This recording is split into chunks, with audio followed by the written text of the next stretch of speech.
السلام علیکم پیارے بچوں، کیسے ہیں آپ؟ 7th کلاس آپ لوگ بیٹا اپنی اردو کی بک کا پیج نمبر 51 کھولیں، جو کہ آپ کے پاس مسدس حالی سے انتخاب آپ کے پاس نظم ہے، جو کہ مولانا الطاف حسین حالی کی نظم ہے۔ مسدس مد و جزر اسلام سے جو ہے اس کا انتخاب کیا گیا ہے، اور ہم نے جو ہے اس کے پہلے 2 جو ہیں بند کی تشریح لاسٹ لیکچر میں کر لی تھی، میں نے آپ کو کرا دی تھی، اور آپ کو یہ بھی جانتے ہیں کہ اس نظم کی جو حیت ہے 6 مصروں پر مشتمل جو ہے یہ نظم آپ کے سامنے آئی ہے، جسے مسدس کا نام دیا جاتا ہے۔ مسدس، آئیے آج جو ہے ہم اس کے بند نمبر 3 کی تشریح کرنے سے پہلے آپ کو یہ بتا دوں کہ اس نظم میں مولانا الطاف حسین حالی نے مسلمانوں کے شاندار ماضی، شاندار تابناک درخشاں ماضی کے بارے میں بیان کیا ہے۔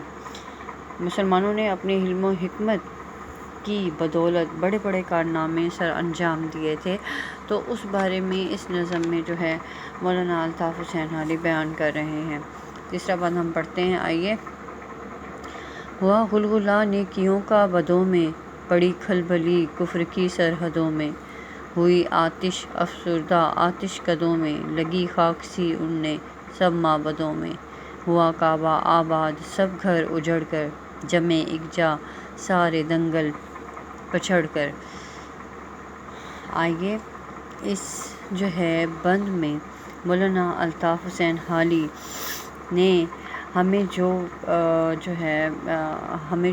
پیغام دیا، ایک سبق دیا، اور بتایا کہ کس طرح سے مسلمانوں میں جو ہے اسلام کا شعور جو ہے پیدا ہوا۔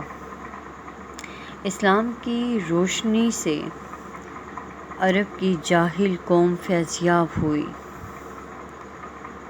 وہ لوگ جو جہالت کی تاریکی میں ڈوبے ہوئے تھے، ان میں نیکیوں کا شور بلند ہوا۔ کافروں میں ہلچل سی پیدا ہوئی، لوگ دھڑا دھڑ مسلمان ہونے لگے۔ اسلام آنے کی وجہ سے آگ کی پوجا کرنے والوں کی عبادت گاہیں ویران ہو گئیں، دوسرے مذاہب کے عبادت خانے بھی اجڑ گئے۔ ان عبادت گاہوں کی بجائے اللہ تعالیٰ کا گھر یعنی خانہ کعبہ آباد ہو گیا۔ کفر کے مذاہب کو شکست ہوئی اور اسلام کا بول بالا ہو گیا۔ تو اس بند میں جو ہے اسلام کا بول بالا کس طرح سے ہوا، اور کس طرح باقی سب گھر اجڑ کر خانہ کعبہ جو ہے آباد ہوا، یہاں پہ شاعر نے ہمیں بتایا ہے۔ اگلا بند پڑھتے ہیں ہم۔ ہر ایک میں کدے سے بھرا جا کے ساغر، ہر ایک گھاٹ سے آئے سیراب ہو کر، گرے مثل پروانہ ہر روشنی پر، گرہ میں لیا باندھ حکم پیمبر، کہ حکمت کو ایک گمشدہ لال سمجھو، جہاں پاؤ اپنا اسے مال سمجھو۔ یہاں پہ شاعر مولانا الطاف حسین حالی اس بند میں یہ بتانا چاہتے ہیں کہ مسلمانوں نے اپنی شان و شوکت کے زمانے میں ہر جگہ سے اپنے علم کی پیاس بجھائی۔ انہیں جہاں بھی علوم و فنون کے چشمے ملے، ان سے پورا استفادہ کیا۔ اس طرح مسلمان علم و فن کے ہر گھاٹ سے سیراب اور فیضیاب ہوئے۔ وہ علم کی شمع کی طرف ایسے بڑھتے تھے جیسے پروانہ روشنی کی طرف بڑھتا ہے۔ ان مسلمانوں نے رسول صلی اللہ علیہ وآلہ وسلم کے اس فرمان کو پلے باندھ لیا اور اس بات پر سختی سے عمل کیا کہ حکمت اور دانائی مومن کی ایک کھوئی ہوئی دولت ہے، یہ جہاں بھی ملے اسے اپنا لو۔ اس کا مطلب یہ ہے کہ حکمت اور دانائی کی بات جہاں سے بھی ملے اسے اختیار کر لینا چاہیے۔ ٹھیک ہے، آئیے ہم اگلے بند کی طرف چلتے ہیں۔ ہر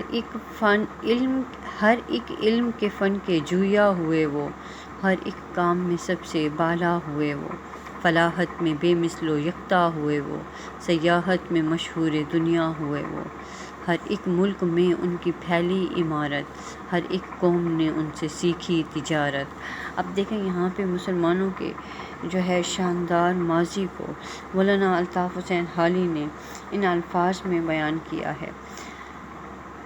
آپ کہتے ہیں کہ مسلمان اپنے دل میں علم و فن کی سچی لگن رکھتے تھے، وہ مختلف قسم کے علوم و فنون سیکھنے اور حاصل کرنے کی تلاش میں رہتے تھے۔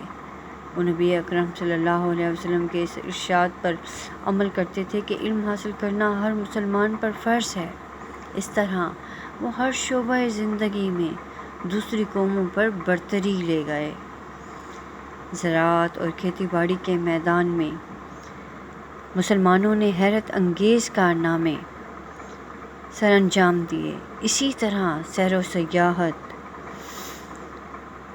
کے لحاظ سے بھی انہوں نے دنیا میں ناموری حاصل کی، جیسے کہ ابن بطوطہ ایک نامور مسلم سیاح تھے۔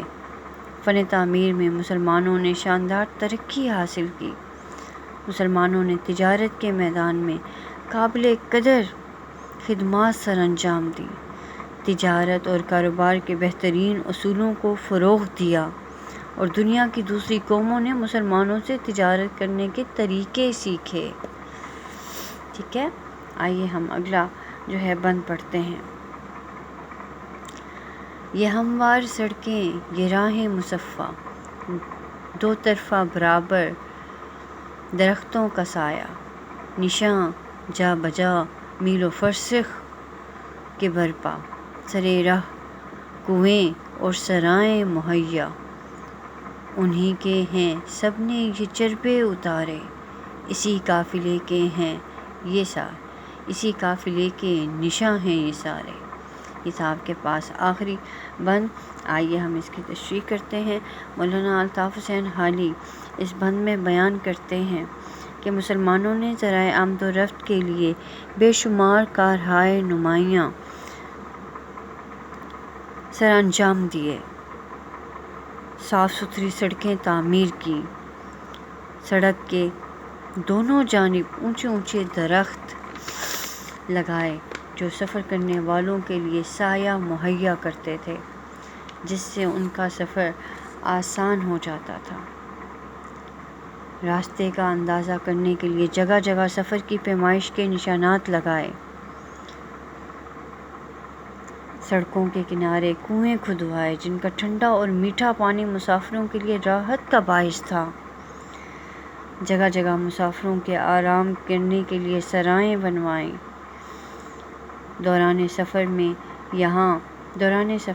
یہاں سرائیں گھر جیسا ماحول مہیا کرتی تھیں۔ غرض مسلمانوں نے رفاہ عامہ کے بہت سے کام کیے۔ آج دوسری قوموں نے بہت ترقی کی ہے، اس کی بنیاد مسلمانوں کے اصول ہیں۔ وہ مسلمانوں کی عظیم روایات کی نقل کر کے ہی ترقی کی راہ پر گامزن ہوئے ہیں۔ مسلمانوں کو دیکھ دیکھ کر اور ان کے بنائے ہوئے اصولوں کو اپنا کر ترقی کی دوڑ میں شامل ہوئے ہیں۔ مسلمانوں کے زیریں اصول ہی ان کے لیے نشان راہ ہیں۔ صد افسوس کہ آج ہم اپنے آباء و اجداد کے شاندار ماضی کو فراموش کر چکے ہیں، جس کی وجہ سے ہم دوسری قوموں سے بہت پیچھے رہ گئے ہیں۔ ہمیں وقت کی قدر کرتے ہوئے اور جو ہے نبی پاک صلی اللہ علیہ وآلہ وسلم کے اس فرمان کہ حکمت کو ایک گمشدہ لال سمجھو، جہاں پاؤ اپنا اسے مال سمجھو، اس کو جب ہم نے اپنا لیا تو ترقی یافتہ قوموں کی صف میں کھڑے ہونے سے ہمیں کوئی بھی نہیں روک سکتا۔ یہ تھا ہمارے پاس جو ہے مولانا الطاف حسین حالی کی نظم مسدس حالی سے انتخاب۔ آپ نے اس کو تیار کرنا ہے۔ میں نے آپ کو جو ہے اس کا ورک اسائن کرنا ہے۔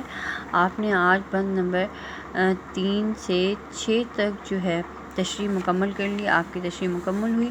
میں آپ کو گھر کا کام جو دے رہی ہوں، آپ نے نظم کا بند نمبر 4 کی تشریح ہوم ورک کرنا ہے اور مکمل جو ہے نظم کو آپ نے تیار کرنا ہے، ٹھیک ہے؟ مکمل نظم کی تشریح آپ تیار کریں گے، مطلب یہ آپ کا ایک طرح سے یاد کرنے کا ٹیسٹ ہے۔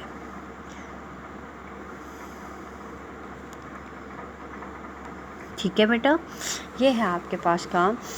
آپ نے جو ہے ورک شیٹ پہ کرنے کے بعد فرائیڈے والے دن آپ اسکول میں سبمٹ کروانے کے لیے آئیں گے۔ آپ کے پاس ٹائمنگ جو ہے 8 سے 11 بجے تک کی ہے۔ انشاءاللہ اسی ہی نظم کی مشق کے ساتھ اگلے لیکچر میں ملاقات ہوگی۔ اللہ حافظ۔